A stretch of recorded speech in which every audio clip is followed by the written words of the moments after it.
On vient de la terre ferme. Est-ce que je n'ai pas fait des miracles là-bas? La Bible parle même de 2 fois qu'il ait multiplié les pains. Il dit la première fois, combien il y a resté de paniers?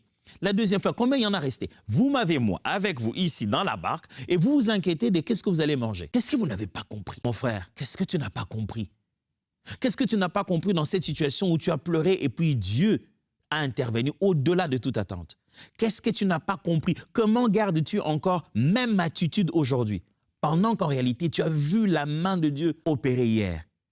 Hier, Dieu l'a fait pendant que tu avais peur. C'est pour que tu n'aies pas peur cette fois-ci, même quand tu traverses la vallée de l'ombre de la mort. Tu as confiance en lui. Luc chapitre 17, versets 5 à 6.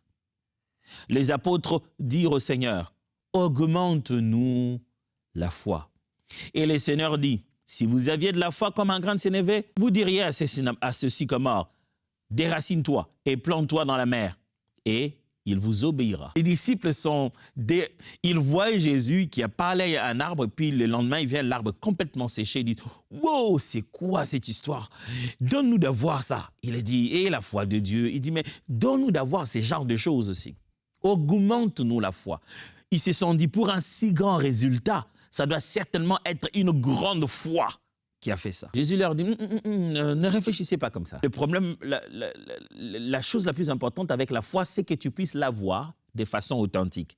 Que ce soit la bonne foi, d'abord, la vraie foi.